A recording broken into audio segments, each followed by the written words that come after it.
Hello viewers. I had a fairly eventful weekend. Hectic, busy, whatever you want to call it.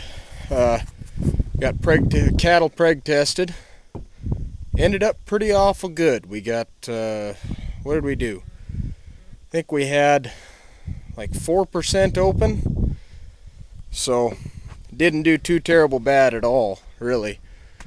But it wasn't real conducive.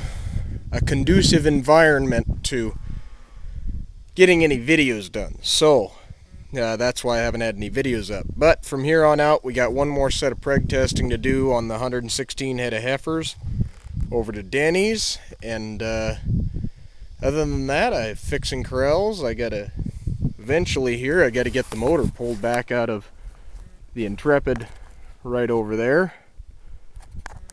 And I got 2 Jeeps in the shed to work on and a bunch of other stuff. But so as soon as we get some of the cattle stuff finished up, getting ready for winter, then we'll be getting some better videos up.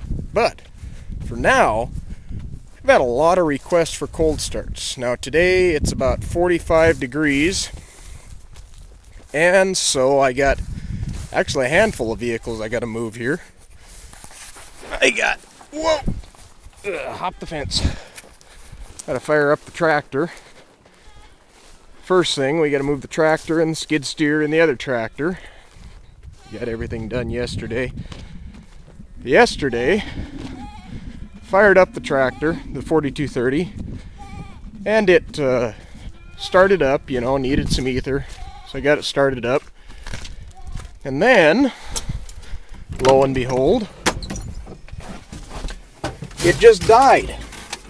Couldn't figure it out, thought maybe I'd run out of fuel, but what it ended up being is Dad went and lost the gas cap, which he is actually prone to doing on a regular basis.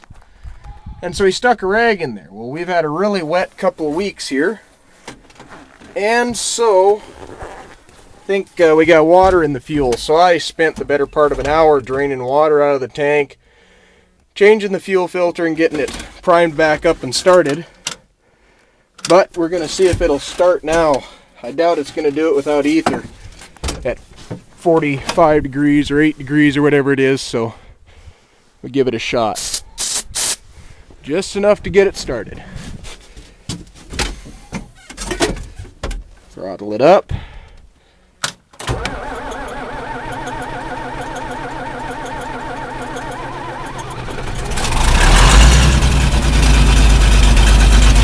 There it goes. Atta girl. This thing can be so dang cold-blooded. I had a lot of comments about, cold starting diesels. Tractors anyways. Now on the work pickup up at the shop, the one we call Oscar,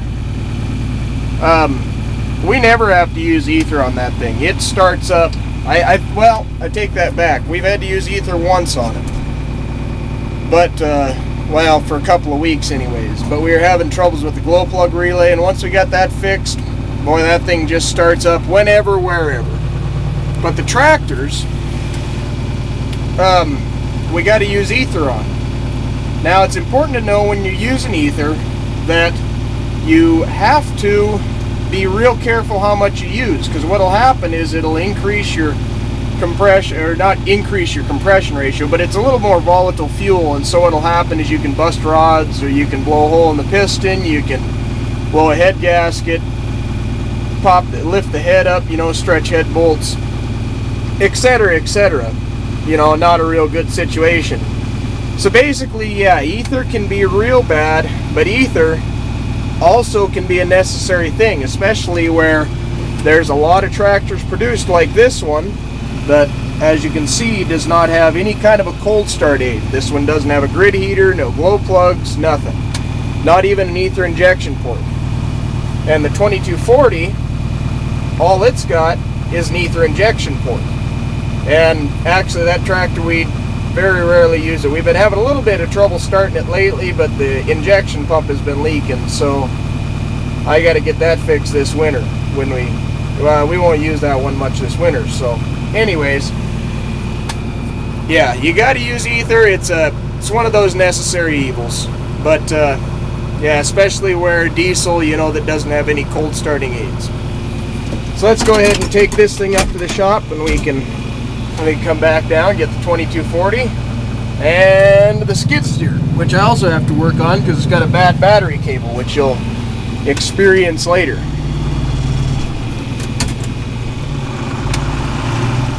Well, we got the 4230 up to the house, so now we can fire this one up. No ether, but as you guys know, the ones that have watched my videos anyways, this should be no problem.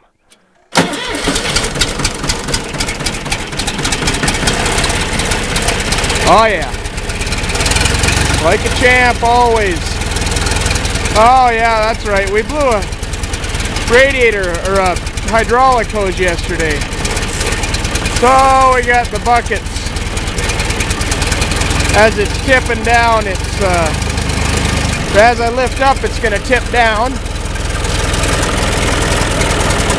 because there's nothing to hold it.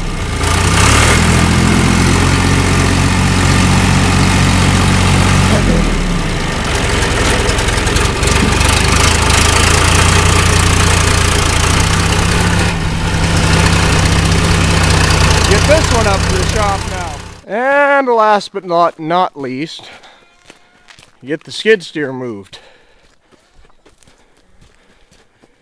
And I don't know about this one because it's got that bad battery cable, like I said, and so it hasn't been cranking real well. Get the choke pulled here. Throttle it all the way up. Give it a shot anyways.